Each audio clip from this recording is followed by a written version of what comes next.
Bonjour. Alors, on peut commencer tout de suite.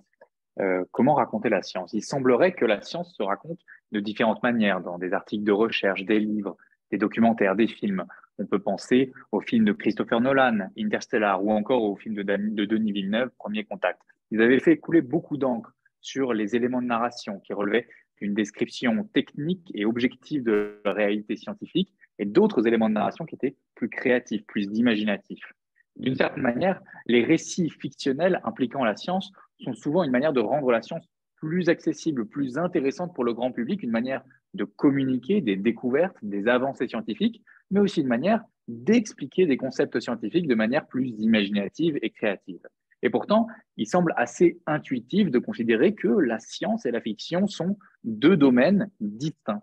L'intuition commune identifie la science comme l'étude systématique du monde naturel, c'est-à-dire que la science est du côté de l'implacable objectivité, du communément admis par tous, de l'empirisme des faits, autrement dit de la réalité, et de l'autre, la fiction qui serait du côté de l'imaginaire. Les scientifiques utilisent des méthodes rigoureuses, systématiques pour élaborer des hypothèses, concevoir des expériences, collecter des données, analyser des résultats, formuler des théories.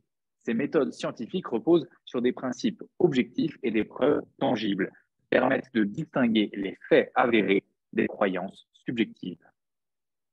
Et oui, donc par opposition, vous l'avez compris, l'intuition commune identifie la fiction donc, comme un récit qui, certes, il peut être fondé sur des faits réels, mais qui relève finalement de l'imagination. Et en effet, le terme latin fictio dérive de fictus, c'est-à-dire ce qui est imaginé.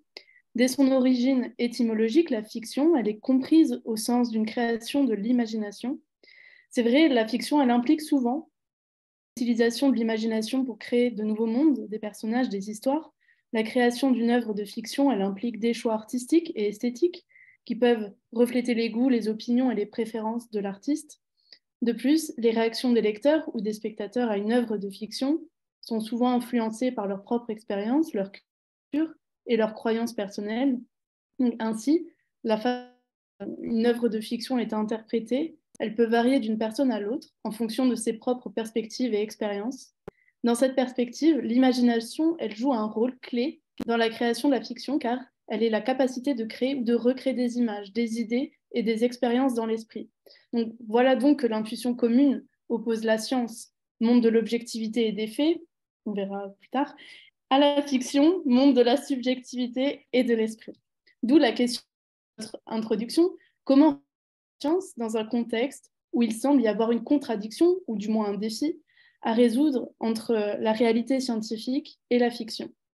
Donc pour ce faire, nous avons le plaisir d'inviter Antoine Daher, auteur, narrative designer et journaliste de science-fiction. Donc vous avez beaucoup écrit sur la science-fiction, les jeux de rôle, et plus généralement, excusez-moi, sur l'analyse critique de l'imaginaire, et Marcus Dupont-Bénard, journaliste scientifique pour le média Numérama. Donc, merci à vous d'être présent aujourd'hui pour ce colloque. Merci beaucoup, merci de nous inviter. Merci pour votre invitation. Et donc, je vais vous adresser une première question. Donc, pour vous, la science manque-t-elle d'imagination? Est-elle nécessairement exemple de fiction et d'imaginaire? Vaste sujet. Marcus, si tu veux, ou sinon je commence comme tu veux. Oh bah, je peux lancer les hostilités. Si on m'entend bien, je veux juste vérifier quand même. Oui, parfait, super. Moi, la première réponse que m'inspire cette question, c'est tout simplement de dire que effectivement, les univers de l'imaginaire et de la science sont beaucoup plus poreux que ce qu'on a tendance à croire en fait d'emblée. D'abord, je pense que la première idée reçue, c'est sur la science comme univers d'objectivité absolue et factuelle. La science se construit énormément à partir de théories. C'est un continuum permanent. Un scientifique et vulgarisateur que j'aime beaucoup, qui est Aurélien Barraud, a tendance à dire que toutes les théories sont fausses. Et oui, c'est assez vrai, parce qu'une théorie est amenée à être remplacée par une théorie qui est peut-être un peu plus proche que la réalité. Et cette idée reçue, d'ailleurs, on l'a vu durant la pandémie, à un moment, on voyait des tags ou des gens dire « on en a marre que les chercheurs cherchent, on veut qu'ils trouvent ». Mais un chercheur qui s'arrête de chercher n'est plus un chercheur. Un chercheur ne doit jamais considérer qu'il a réellement trouvé quelque chose. Il faut toujours aller un peu plus loin. Et nos connaissances scientifiques, à l'heure actuelle, reposent sur des modèles. Un modèle repose sur une construction. Et une construction, c'est aussi un ensemble d'idées. On se met d'accord pour un ensemble de théories qui fonctionnent entre elles, mais ça va évoluer, ça va changer. Donc c'est la première chose que ça m'inspire et je laisse peut-être Antoine compléter. Oui, pour répondre à votre question en quelques mots, le domaine spécifique de l'imaginaire qu'on appelle la science-fiction, c'est donc un genre, un sous-genre peut-être, c'est un ensemble à la fois extrêmement vaste et extrêmement difficile à définir. On s'écharpe à non plus pouvoir sur la définition pour savoir exactement ce qu'on entend par là. Il y a, comme toutes les catégories et comme toute catégorisation dans le domaine culturel, des œuvres qui en relèvent de manière évidente et d'autres qui en relèvent de manière beaucoup plus incertaine, qui ont des codes, qui les utilisent ou pas. En tout cas, la définition du genre ne peut pas se limiter à une liste de motifs. On ne peut pas dire la science-fiction, c'est les robots, les vaisseaux spatiaux, le futur, etc., parce que ce serait une liste à la Prévert qui serait forcément fausse. Toute catégorisation est fausse, mais elle recouvre plus ou moins, on va dire, un ensemble de réalités. Le principe de la science-fiction, en tout cas l'une de ses origines, parce qu'il a des origines qui sont variées, c'est entre autres un genre qui prend racine au XIXe siècle et qui s'appelait le merveilleux scientifique, qui était un genre d'histoire dans lequel des auteurs comme Maurice Renard, par exemple, mais également Camille Flammarion ou Rosny Aîné ou des auteurs français comme ça. C'est un genre qui est beaucoup né en France avant d'être développé dans de nombreux autres pays. Se proposer de chausser des lunettes, on va dire, d'émerveillement et d'enthousiasme pour aborder une époque qui était la leur et qui était une époque de grandes découvertes et d'enthousiasme autour de grandes découvertes, notamment scientifiques. Ça a été repris notamment par des auteurs très connus comme Jules Verne, qui ensuite a imaginé avec vraiment un mode totalement fictionnel des récits qui s'inspiraient de découvertes scientifiques et qui n'essayaient pas de faire de la prospective au sens strict, c'est-à-dire d'imaginer le futur, mais d'essayer d'ouvrir un petit peu les vannes de l'imagination, d'ouvrir les vannes les possibilités, d'ouvrir les potentiels et d'explorer ce qui pourrait se passer en s'inspirant plus ou moins de la réalité scientifique. L'un des premiers romans qu'on cite souvent, même si encore une fois il y a débat, de science-fiction, l'un des premiers romans qui donc a l'étiquette et qui est parfois considéré comme l'instigateur du genre, c'est Frankenstein de Mary Shelley, publié en 1818 et qui est d'abord un roman gothique, donc du genre gothique, et qui, contrairement à beaucoup d'œuvres fantastiques et gothiques en particulier, ne cherche pas à expliquer ce qui se passe par du surnaturel, de la magie, des malédictions, etc., mais par les travaux d'un scientifique, donc le docteur Frankenstein, qui donne vie à une créature, etc. Tout ça pour dire quoi? Pour dire qu'il y a un dialogue en réalité entre science et fiction, et que la science-fiction en tant que telle ne se limite pas à l'assemblage de ces deux mots. C'est-à-dire que la science-fiction, et là c'est là que c'est un petit peu technique, n'est pas la fiction scientifique. C'est-à-dire que la science-fiction est plus large que simplement le fait de dire on va fictionnaliser une découverte ou un champ de recherche scientifique, quoi. Et donc à partir de là, la science-fiction, c'est un genre en tant que tel qui se propose, alors selon une phrase dont j'ai oublié l'origine, mais je crois qu'elle est de Maurice Renard, la science-fiction, c'est le fait de regarder la science comme une merveille ou de regarder la merveille avec un œil scientifique, une démarche, un œil qui se veut scientifique et donc qui n'est pas surnaturel, qui n'est pas mystique, mais qui est plutôt matérialiste, qui est plutôt rationnel, etc., quoi. Et après, bien sûr, toutes les catégories sont poreuses. Alors, merci pour ces interventions. On vous entend tous les deux, d'un côté, remettre en question l'espèce de séparation intuitive qu'on fait entre science et fiction, notamment en remettant en question la question de l'objectivité absolue de la science. De l'autre, dire que voilà, la science-fiction, ce n'est pas juste une fiction de la science et qu'il y a un dialogue qui existe depuis longtemps, depuis toujours, entre la science et la fiction. Et justement, Sur ce dialogue, nous, une des questions qu'on se posait avec Julie, c'était quelles sont, d'après vous, les principales, disons, les méthodes d'écriture ou les techniques artistiques ou les façons de faire pour raconter la science et en particulier, pour vous, quelles sont vos méthodes de, appelons-le, vulgarisation ou diffusion ou communication pour parler de la science telle qu'elle apparaît dans les fictions. Peut-être commencer par Antoine Daher cette fois-ci, si ça vous convient. Oui, alors moi, je vais pas répondre sur le volet raconter la science parce que c'est pas mon métier. Moi, je suis journaliste culturel, entre autres broutilles, mais enfin, je suis surtout journaliste culturel, c'est-à-dire que j'écris sur la culture et notamment sur la science-fiction, qui est déjà un champ suffisamment touffu pour s'occuper un moment. Et donc, à ce titre, les méthodes de vulgarisation, les techniques de vulgarisation, je dirais il y en a plusieurs, il y en a au moins trois. Et le premier, à mon sens, qui est un prérequis indispensable, c'est de prendre au sérieux l'objet d'étude qu'on se propose de traiter, à savoir en l'occurrence donc ce qu'on peut appeler la culture populaire. J'aime pas trop l'appellation pop culture parce que ça veut pas dire grand-chose et c'est justement parfois un petit peu méprisant. Mais voilà, je pense que pour étudier des objets culturels tels que certaines œuvres de science-fiction, certains mangas, jeux vidéo, films, séries télé, etc., il faut le faire en les prenant très au sérieux, même si parfois l'étiquette d'art noble ou d'art majeur ne leur sont pas accolées, on va dire, par un certain nombre de critiques et de personnes, etc., quoi.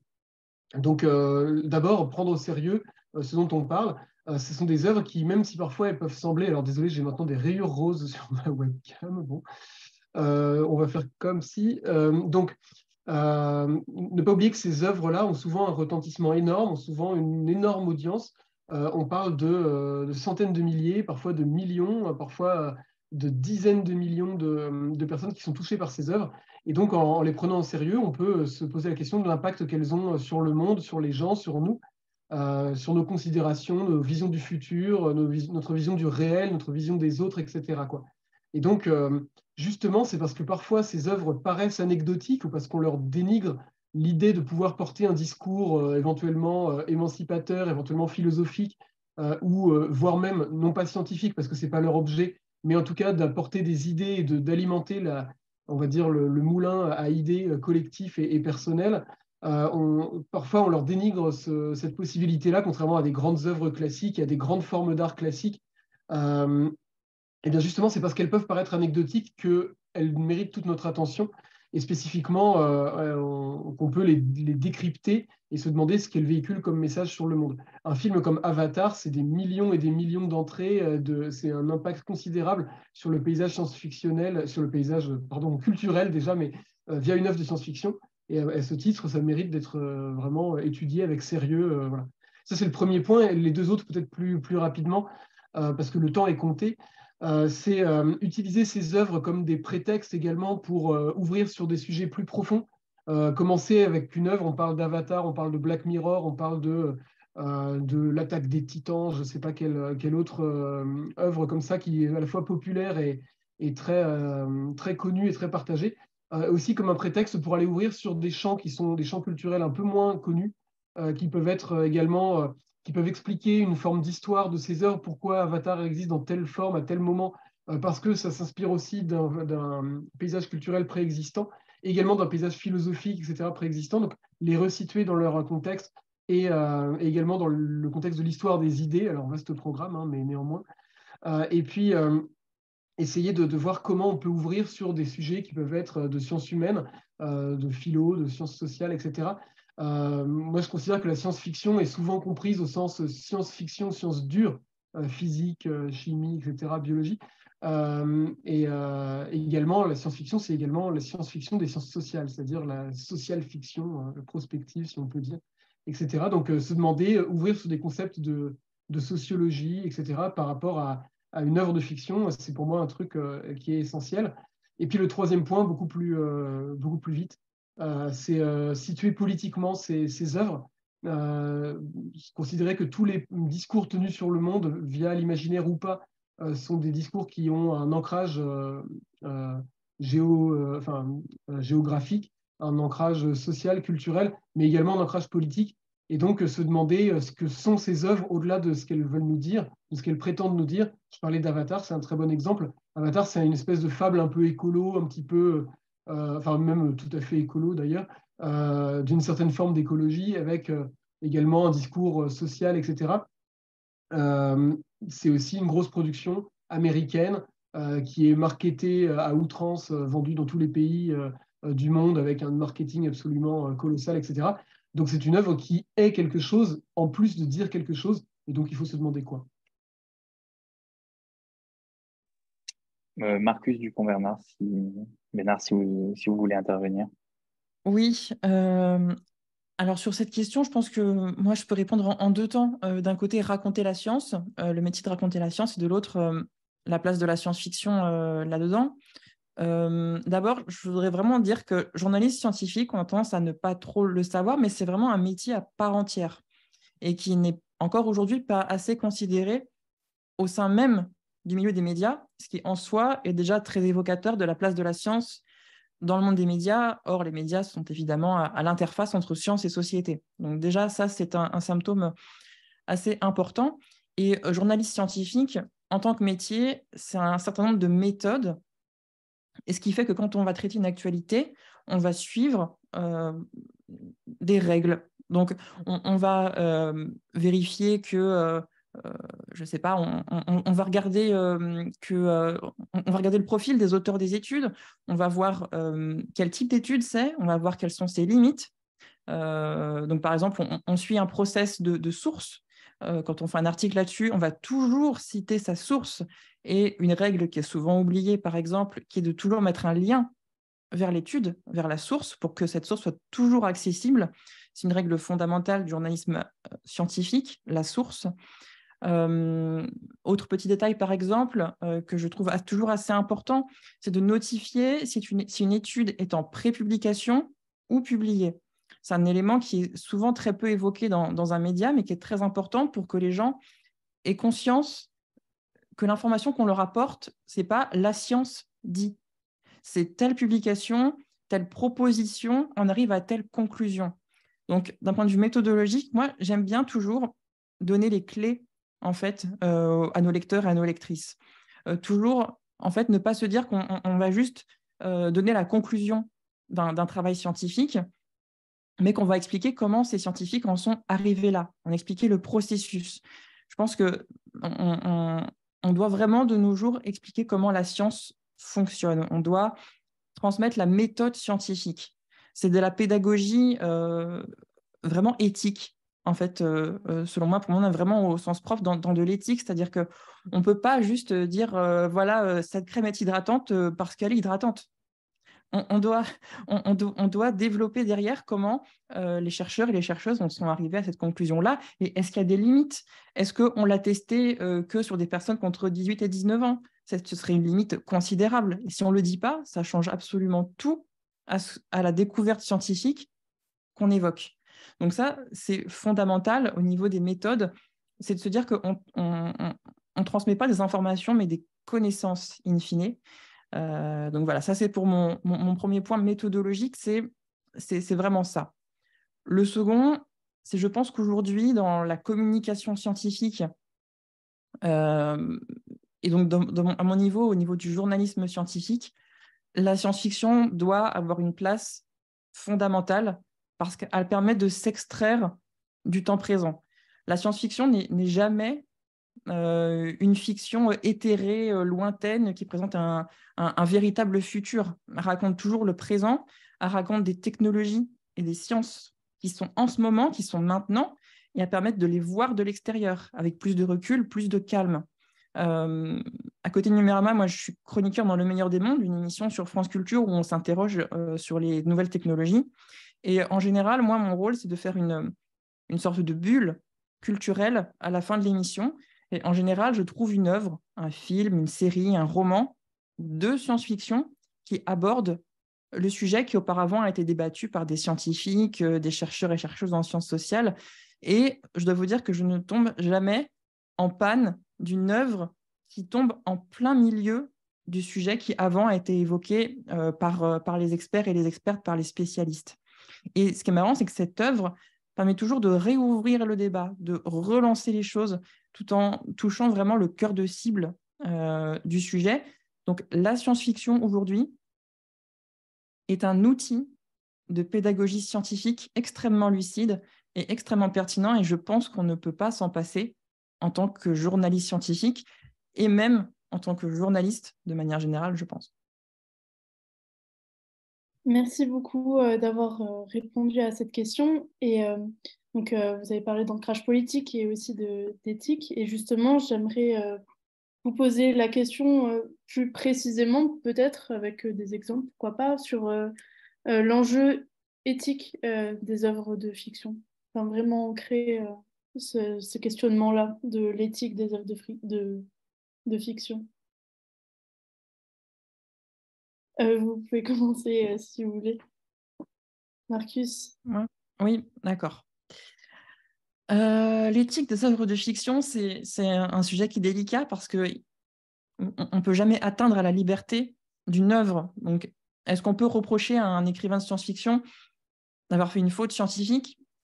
Pas vraiment, mais d'un autre côté, imaginez, je ne sais pas, on va prendre de la littérature vraiment ancrée dans le réel, je ne sais pas, une littérature romantique. Vous lisez un Marc Lévy, et dans ce Marc Lévy, l'histoire d'amour se passe sur une terre qui est plate.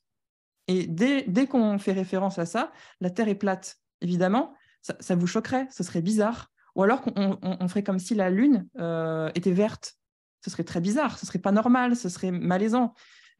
Donc, c'est pour ça qu'à ce titre, j'estime qu'un récit de science-fiction de qualité, par exemple, ne peut pas être anti-vax ni climato-sceptique. Il y a une responsabilité de la fiction. Les représentations ont un impact absolument énorme. Par exemple, pendant des décennies, le mot intelligence artificielle était partout dans les œuvres de SF avec des êtres qui nous ressemblaient énormément, des êtres très humanisés.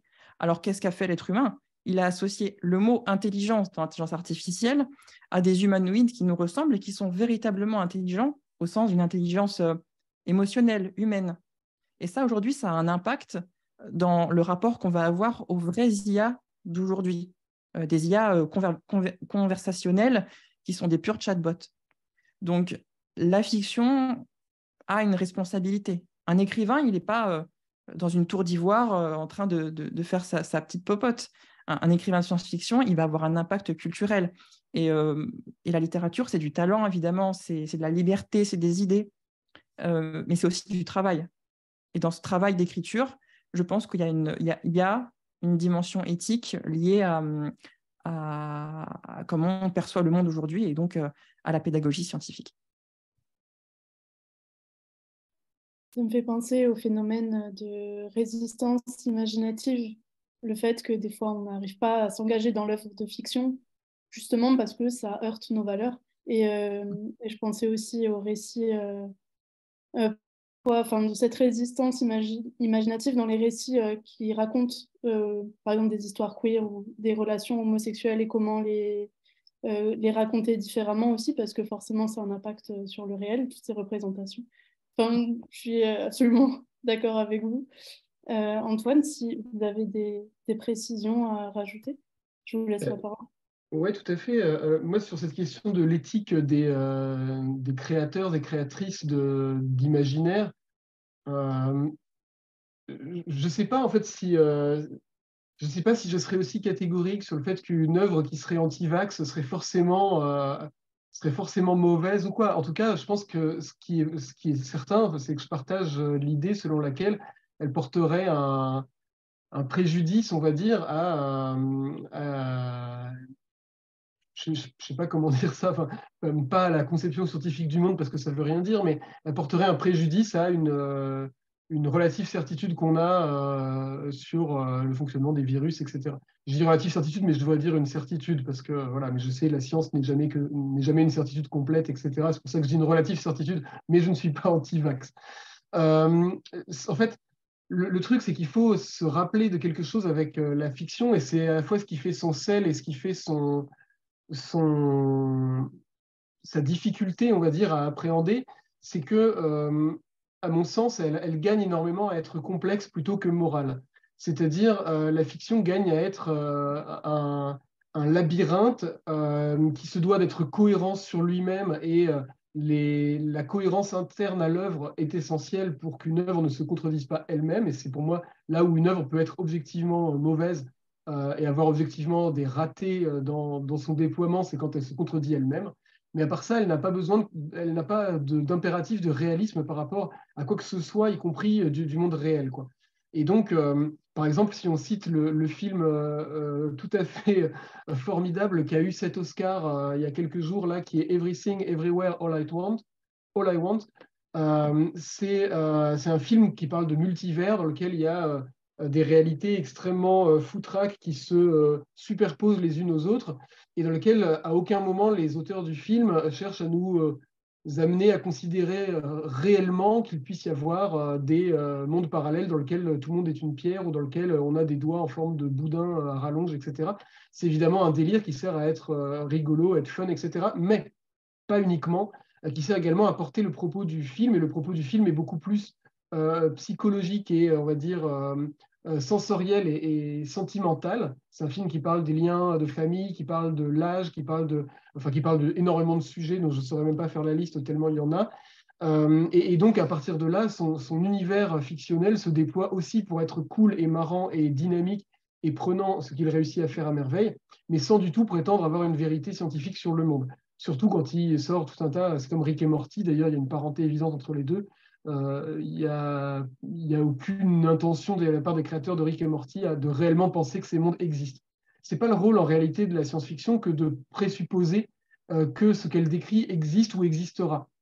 Si on met en scène des robots ou des androïdes ou des clones, etc., dans un monde futuriste, ce n'est pas réellement pour dire peut-être les robots demain existeront. Alors certaines œuvres, c'est pour ça, mais la plupart, et si on cite Blade Runner, qui est l'un des grands films cultes de science-fiction, c'est pas tant pour dire, regardez, demain on aura peut-être des robots dans nos rues qui nous ressembleront et qui se mêleront à la population de manière indiscernable, mais c'est également pour dire, regardez le traitement qu'on inflige aux personnes que l'on définit comme différentes de nous. Quand bien même, en fait, elles sont indifférenciables à l'œil nu, on est obligé de les faire passer par des batteries de tests complètement tirées par les cheveux pour réussir à discerner qui est humain et qui ne l'est supposément pas, quoi. Et donc, c'est un film qui invite à la réflexion sur ce sujet-là, en amenant des réponses qui sont des points de vue, voilà, de ces auteurs, etc. Des réponses auxquelles on peut adhérer ou ne pas adhérer, mais en tout cas, il ne présuppose pas que les robots et les humains artificiels sont pour demain parmi nous, quoi. Le rôle de l'art, si tant est que je puisse le définir, c'est un vaste sujet philosophique, et notamment, en tout cas, et plus d'apporter des visions singulières du monde qui sont des visions d'artistes, que de coller à une vérité scientifique ou à des arguments scientifiques, quoi. Et donc, à mon avis, on passerait fortement à côté d'une partie de ce qui fait l'intérêt de ces œuvres si on les considérait uniquement avec des lunettes rationnelles d'analyse, et c'est l'un des risques qu'on a, nous, dans notre métier, c'est de porter uniquement des lunettes d'analyse politique et scientifique, etc., pour définir de quoi parlent ces œuvres, avant de définir sur quelle corde sensible elles jouent et comment elles jouent, et si elles sont avant tout intéressantes enfin, justement, non, pas intéressantes, mais on va dire sensoriellement attractives et puis puissantes pour nos affects également, quoi. Les œuvres, elles affectent, elles créent des affects et elles nous changent, elles nous modifient en nous permettant de ressentir des choses que ne nous permettent pas des discours rationnels, au demeurant, qui peuvent être passionnants, mais un essai, une étude scientifique, un article de telle ou telle teneur, quoi. Si je peux compléter ce que, du coup, Ouais. pour rebondir sur Antoine, en effet, je pense qu'il faut se garder de poser des impératifs de réalisme sur la fiction et qu'il faut peut-être plutôt se poser la question de l'impact éthique qu'a la fiction sur le monde qui nous entoure, sur des dispositifs sociaux, des choses comme ça. Parce que c'est vrai que pour avoir interviewé peut-être des dizaines d'écrivains et d'écrivaines, la pire question au monde qu'on puisse poser à quelqu'un qui fait de la fiction, c'est quel est votre message ? Je pense que honnêtement, la plupart des scénaristes, des écrivains, des écrivaines répondent « mais moi, je n'ai pas un message précis, spécifique ». Il ne faut pas retirer la sensibilité la sensibilité, la spontanéité de l'art. C'est important. Par contre, on peut se poser la question de la responsabilité intrinsèque de la fiction sur les politiques, sur les représentations, etc. Je pense que c'est dans ce sens-là, peut-être qu'il faut s'interroger. Et d'ailleurs, je fais un rebond sur ton rebond. Je pense que il y a un élément qu'on oublie parfois trop souvent quand on fait de l'analyse de fiction ou quand on parle. C'est quand même une discipline extrêmement répandue, le fait de débriefer un film en sortant du ciné ou de débriefer un bouquin, de parler d'un bouquin qu'on a lu et de comparer ce qu'on en a pensé, etc. Et ce n'est pas réservé à qui que ce soit, tout le monde fait ça et heureusement. Mais du coup, pour moi, l'interprétation est une œuvre en soi.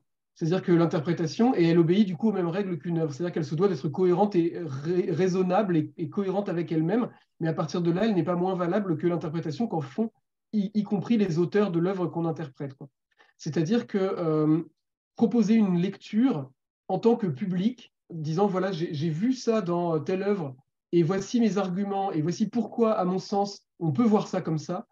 Ça se vaut autant, même si l'auteur dit non, pas du tout, c'est pas ce que j'ai voulu dire, quoi. Ce que l'auteur a voulu dire, c'est une chose, potentiellement c'est réussi ou pas du tout, etc. C'est une très bonne clé, très utile pour voir si il a réussi ou pas, etc. Mais très souvent, les auteurs n'ont pas précisément, comme tu disais, Marcus, quelque chose de précis qu'ils ont voulu dire, en fait. Et donc, il faut s'en nourrir pour après se demander, à notre époque, nous, avec nos lunettes d'aujourd'hui, qu'est-ce qu'on en pense, etc. Il y a une œuvre en particulier à laquelle je pense en disant ça, c'est l'œuvre tentaculaire, c'est le cas de le dire, de Lovecraft, qui est un auteur d'horreur, de littérature d'horreur américaine des années 20 à 30, 1920-1930, qui est en fait une œuvre qui est extrêmement marquante, qui a vraiment bouleversé la pop culture et l'écriture en général et l'écriture d'horreur en particulier, etc. Et qui malgré tout est une œuvre incroyablement raciste. Et ce racisme n'est pas anecdotique, c'est l'ADN du truc, c'est que c'est xénophobe et raciste. Et en même temps, c'est une œuvre intéressante. Et je peux tout à fait comprendre qu'on dise j'ai pas envie de lire ça parce que moi, ça me gêne trop, bon, très bien. Ou alors qu'on dise je le fais sans naïveté sur pourquoi c'est raciste. Et en même temps, c'est une œuvre qui me parle parce qu'elle parle de la peur de l'inconnu, de la peur du noir, de la peur etc., de choses qui sont assez personnelles, des cordes sensibles qui peuvent nous parler, etc. Il faut le faire, pour moi, il faut avoir connaissance de ce que c'est. Il ne faut pas le renier. Et c'est pas non plus pour distribuer des bons et des mauvais points en disant ça c'est bon, ça c'est pas bon. Et ça on a le droit de l'aimer, et ça on n'a pas le droit de l'aimer. C'est beaucoup plus complexe que ça. Et en fait, il faut les décortiquer pour voir comment ça agit, qu'est-ce qu'on peut en faire, etc. Maintenant, se balader avec des t-shirts avec la tête de Lovecraft dessus, connaissant le personnage, bah moi je ne le ferai pas, quoi. Mais chacun après sera juge de ce qu'il veut porter comme vêtement, quoi. Merci pour vos interventions. Vous avez parlé de beaucoup de choses vraiment intéressantes, l'impact de la fiction. Quand vous avez parlé de Rick et Morty aussi, il y avait la question du vraisemblable, en fait, parce que c'est aussi ça que ces œuvres essayent de mettre en place, même si elles n'abordent pas directement la science et la question du vraisemblable. Il nous reste pas beaucoup de temps. Peut-être une dernière question, une réponse en une minute. Notre dernière question, c'était que autrefois, il y avait un peu cette figure de l'alchimiste qui incarnait celui ou celle qui, à partir de connaissances scientifiques poussées, pouvait transformer la réalité en objet magique ou imaginaire et qui constituait une sorte de pont entre la science et l'imaginaire. Est-ce qu'aujourd'hui, la fiction constitue un pont semblable? Et c'est en fait ça le cœur de ma question, un pont qui permet de s'émerveiller de la science ou de sciences possibles ou de sciences vraisemblables, de sciences crédibles, un peu comme dans Rick et Morty ou Everything Everywhere All at Once. On peut commencer peut-être par vous, Antoine Daher, et finir par Marcus Dupont-Vénard. Moi, je ne suis pas tellement sûr de la figure de l'alchimiste. C'est pas une figure à laquelle je m'associerais tellement. J'ai un podcast qui s'appelle Nous sommes des alchimistes, mais qui parle de jeux de rôle parce que en jeu de rôle, on change du plomb en or, on essaye en tout cas, et les alchimistes essayaient de faire ça et ils n'y arrivaient pas globalement. Et donc, c'était une manière d'un peu ironique de dire on essaye de transformer des longues après-midi ennuyeuses en or, c'est-à-dire en souvenirs mémorables, etc. Et on n'y arrive pas tellement, quoi, globalement. Donc, c'était un peu ironique comme ça. Maintenant, sur la fiction, je pense qu'il y a un enjeu effectivement de la fiction, de la mise en récit, de la mise en fiction à partir de la complexité du monde en fait. La fiction, que ce soit science-fiction ou autre, c'est inventer des histoires, inventer des incarnations, c'est-à-dire des personnages, pour projeter ces histoires dans un vécu. Et après, proposer aux personnes, aux lecteurs, lectrices, spectateurs, spectatrices, etc., de s'en emparer. Et pour ça, les jeux le font d'autant mieux qu'on va pouvoir les vivre, jeux vidéo ou jeux de rôle ou autre, on va pouvoir les vivre de l'intérieur. Et donc, on va avoir, je ne sais plus si je parlais de The Last of Us tout à l'heure, la série, mais The Last of Us, c'est aussi un jeu vidéo à la base qui permet de vivre et d'arpenter ce monde-là, etc., directement soi-même et d'être soumis à des choix éthiques et de devoir agir dans le cadre du jeu, etc. Et ça, c'est quelque chose que la fiction permet de faire, alors que des grandes théories sur la survie en milieu hostile, sur les relations humaines, etc., ou les relations en situation de crise ou post-catastrophe, etc., sont des théories qui existent et qui, en même temps, ont du mal à mobiliser, ont du mal à peut-être galvaniser les foules. Et peut-être aujourd'hui, il y a un enjeu autour de savoir scientifique qui gagnerait à être mis en fiction. Je pense au rapport du GIEC, dont tout le monde a pris connaissance plus ou moins, mais dont on a du mal à saisir exactement ce qu'ils veulent dire, etc. Et donc, on s'en remet un peu par automatisme à la littérature post-apocalyptique, quoi, en disant, ah bah voilà, on aura tous un fusil et on tirera sur notre voisin. Mais en fait, le GIEC ne dit pas du tout ça, et il y a peut-être un intérêt en fait, à fictionnaliser des savoirs, de la prospective, des projections qui sont faites en incarnant via des personnages, sans oublier que c'est de la fiction, et à les transformer en expériences appropriables, vivables, etc. L'imaginaire, il permet de créer du sens à partir de la complexité, à partir de ce qui semble aléatoire, à partir de nos vies qui parfois sont difficiles à mener parce qu'on n'y comprend rien et qu'on fait ce qu'on peut, quoi. Marcus Dupont-Bénard, pour finir, sur cette Oui, question de l'émerveillement. c'est amusant que vous ayez choisi l'image de l'alchimiste parce que c'est vrai que les figures de vulgarisateurs ont parfois cette image un petit peu, on pense à Jamy, par exemple, qui a cette image un peu drôle, un peu amusante, agréable, faux-folle. C'est pareil aux États-Unis avec Neil deGrasse Tyson ou Bill Nye. Donc peut-être que en un sens, mais si comme Antoine, je ne suis pas très très fan de cette figure de l'alchimiste, mais peut-être qu'en un sens, oui, les vulgarisateurs scientifiques, les gens qui sont en charge de la pédagogie scientifique, sont là aussi pour émerveiller un petit peu sur la science. Et c'est vrai que si on devait informer que sur, si on devait informer de manière très froide sur les connaissances scientifiques, ça ne marcherait pas. Si on veut informer sur les menaces qui pèsent sur les abeilles, par exemple, il faut aussi qu'on évoque la danse des abeilles. Et grâce à cette danse, elles arrivent à indiquer la localisation exacte d'une ruche à leur comparse. En gros, il faut effectivement fasciner les gens sur la science. Ensuite, pour réembrayer sur la fiction, je suis d'accord avec Antoine que c'est une mise en sens. Pourquoi? Parce que c'est une mise en sens intimiste. Dans la fiction, on a des personnages, on a des humains, on a des gens à qui on peut s'identifier. Donc, on peut traiter les choses de manière très, comment dire, à petite échelle, à l'échelle du cœur, en fait. C'est plus efficace de pleurer devant un film que de lire un article dans un média, je pense. Et c'est un journaliste scientifique qui vous dit ça, mais je pense vraiment que un beau film, une belle série, un bon bouquin peut avoir un impact à lui seul il fait en 300 pages ce que nous, on fait en un an d'information et de transmission de connaissances, je pense. Donc voilà, peut-être la meilleure chose que je puisse dire pour conclure ce que j'avais à dire.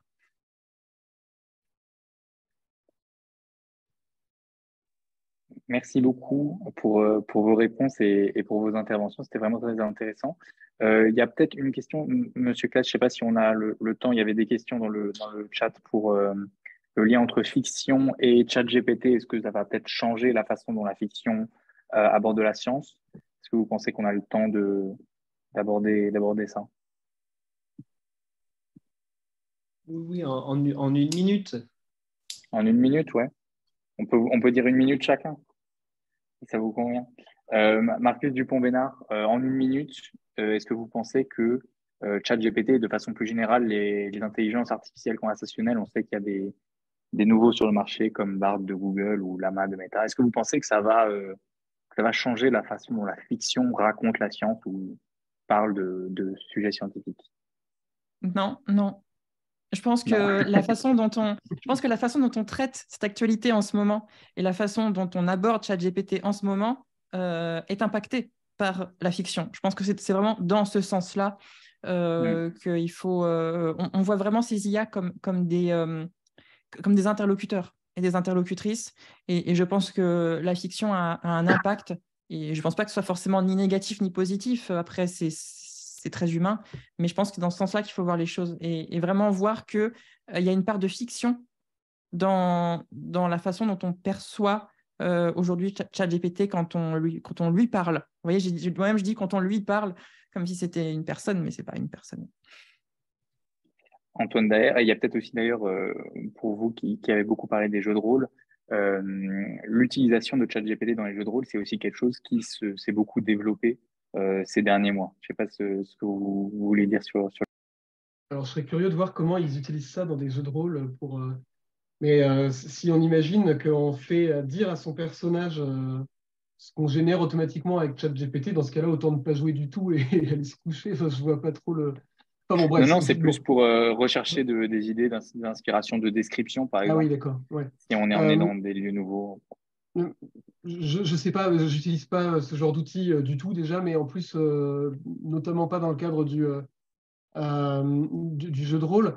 Euh, Moi, sur l'écriture via ce genre de logiciel de fiction, de romans, de nouvelles ou quoi, je ne connais pas le futur, personne ne connaît le futur, on ne sait pas si ça va tout chambouler ou pas. Effectivement, si on n'avait pas eu Terminator et Matrix, peut-être qu'on s'inquiéterait moins de ces nouveaux outils. En même temps, on serait bien triste si on n'avait eu ni Terminator ni Matrix, donc du coup, faudrait-il le souhaiter.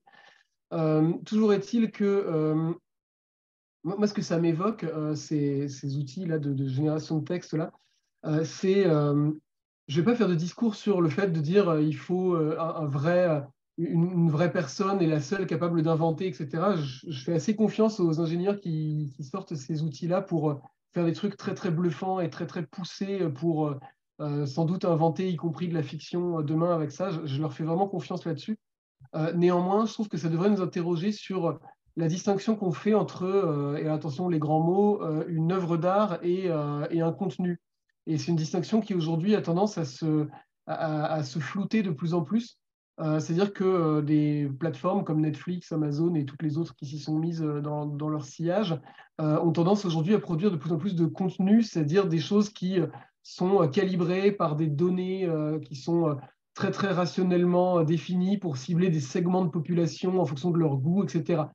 Une œuvre d'art, encore une fois, grand débat philosophique, mais à mon sens, les œuvres qui, moi, m'ont marqué et que j'essaye de défendre aussi dans mon travail, etc., sont des œuvres qui, justement, m'ont dérangé, qui, justement, m'ont prise un peu par surprise, parce qu'elles avaient un regard singulier sur le monde, elles étaient capables d'arriver avec une proposition que j'avais jamais vue, parfois difficile d'accès, parfois qui m'a même vraiment étonné. Enfin, je pense par exemple aux bouquins de Sabrina Calvo, par exemple, qui sont des romans qui pour moi sont très très étranges, tellement ils sont distincts de mon expérience de vie et de ma façon de penser, de vivre, etc. et d'imaginer. Mais néanmoins, c'est des bouquins que je trouve fascinants, qui font partie de mes romans préférés. Et justement parce qu'ils nous apportent une étrangeté, un regard singulier sur les choses et une manière de l'exprimer aussi qui est tout à fait singulière. Ce qu'un contenu, généré ou pas par une IA type ChatGPT, ce qu'un contenu n'est pas calé pour faire en fait. Un contenu est là pour nous servir exactement ce qu'on aime habituellement, c'est-à-dire des motifs, des genres, des sous-ensembles extrêmement bien définis et nous les resservir à chaque fois très précisément, quoi. Dans un cas, il y a rencontre avec un autre être humain qui nous propose une vision singulière, éventuellement bizarre, éventuellement à laquelle on ne va pas du tout adhérer ou très étonnante. Et donc, c'est une relation qui se noue, qui va nous permettre de l'interpréter. Et dans l'autre, c'est une équipe marketing qui cherche à nous conforter dans ce qu'on aime et pense déjà, de manière à, quelque part, derrière, nous vendre quelque chose comme de la rétention sur une plateforme ou le fait de donner nos données personnelles ou de payer nos 10 euros, bientôt 15 d'abonnement sur Netflix. Merci beaucoup, merci pour vos interventions. Julie, je ne sais pas si tu avais quelque chose à rajouter. Non, c'est bon, merci. Merci à vous deux. Merci à vous. Merci beaucoup. Merci. Bon, merci à vous aussi. Je me joins au concert pour voilà, vous remercier, Antoine et Marcus. C'était plutôt bien finalement de terminer sur cette idée de la fiction parce que ça boucle. Alors, vous étiez peut-être pas là ce matin, mais ça boucle avec une des premières interventions qui ont eu lieu ce matin sur les parlers scientifiques à partir de textes de fiction justement. Donc, je pense que voilà, on fait une boucle pertinente. Il y aurait beaucoup de choses à dire sur le mot contenu. Effectivement, c'est dans le nom du master conseil éditorial et gestion des contenus plurimédia. Et il y aurait beaucoup de choses à dire sur le contenu. Enfin, bon, qu'est-ce que c'est qu'un contenu? Enfin, c'est ce qui est contenu quelque part dans un contenant.